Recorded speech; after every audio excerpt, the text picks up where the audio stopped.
আসসালামু আলাইকুম। ওয়ালাইকুম আসসালাম।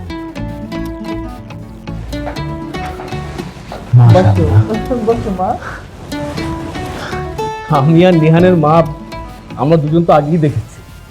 এখনই এত দেখলে বাসর রাতে ঘুমটা তুলে কি দেখি? নিহান, তোর কিছু জিজ্ঞেস করা আছে? থাকলে বল। কিছু বল। তোমার ফেভারিট সিঙ্গার কে? তুমি কি মিউজিক শুনতে পছন্দ করো? হ্যাঁ, গান শুনতে পছন্দ করি, কিন্তু তেমন পছন্দের কোনো সিঙ্গার নেই।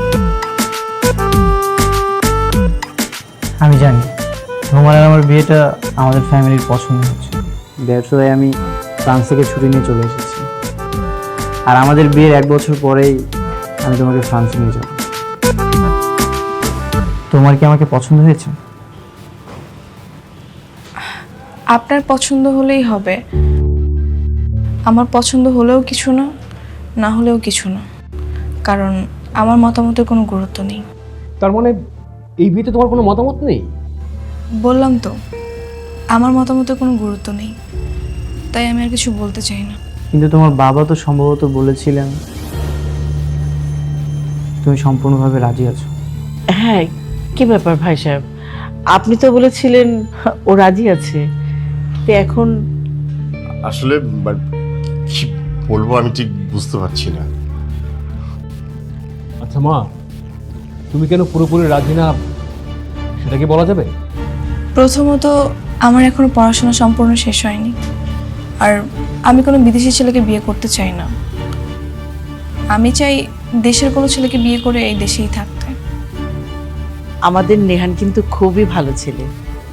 ও ফ্রান্সে থাকলেও ওর খাওয়া দাওয়া চলাফেরা সবই বাঙালিদের মতো, একদম বদলায়নি আমার ছেলেটা। সব বাবা মার কাছেই তার সন্তান খুব ভালো। বললাম তো, আমার মতামতের কোনো গুরুত্ব নেই। তো আপনারা যদি চান আজকে এঙ্গেজমেন্ট করিয়ে বিয়ের দিন তারিখ ঠিক করতে, আমি আপনার ছেলের বউ হয়ে যাব, কোনো সমস্যা নেই। কিন্তু এভাবে কি একটা বিয়ে হতে পারে মা? তোমার যদি কোনো মতামত না থাকে আমরা আগাতে পারি না। হ্যাঁ, আসলে ভাই সাহেব, আপনারা যতটা সমস্যা মনে করছেন আসলে ততটা সমস্যা কিন্তু নাই। তারপরেও ভাইজান, বিয়ে শাদী হলো মনের মিলের ব্যাপার, সারা জীবনের ব্যাপার। ওদের মতের বিরুদ্ধে যদি এখন আমরা বিয়েটা করাই, তাহলে মনে হয় ভবিষ্যৎ অত ভালো হবে না। আগে ওরা জানুক বুঝুক, আমরা একটু সময় নেই, তারপরে কথা বলা যাবে। কি বলেন? আপনি বরং ওকে একটু ভেতরে পাঠিয়ে দিন। সালেহা, জানো তুমি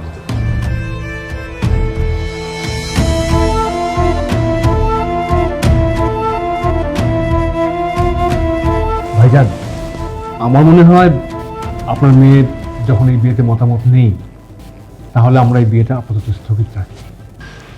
ঠিক আছে ভাই সাহেব। দোস্ত, তোর স্বপ্নটা কি এবারে পূরণ হলো না?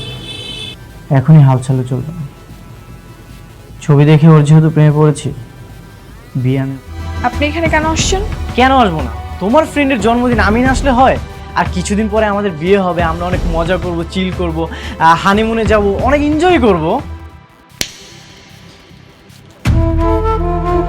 কি বলতেছেন? হানিমুনে যাবেন, বিয়ে করবেন?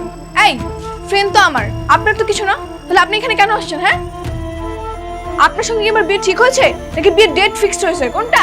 আচ্ছা, আস্তে কথা বলো না, পাশে তোমার ফ্রেন্ডরা আছে, রেস্টুরেন্টের সবাই তাকিয়ে আছে। হ্যাঁ, দেখলে দেখুক, তো সমস্যা কি?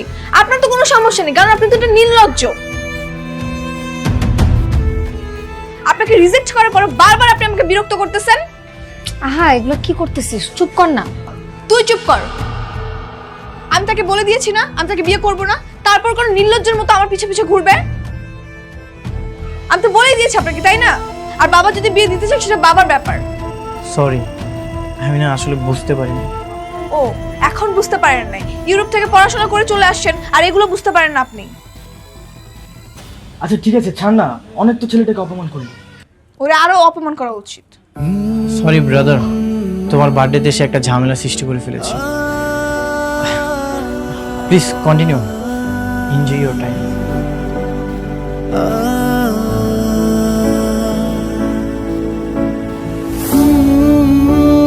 এই কি হইছে? চল কেক কাটি।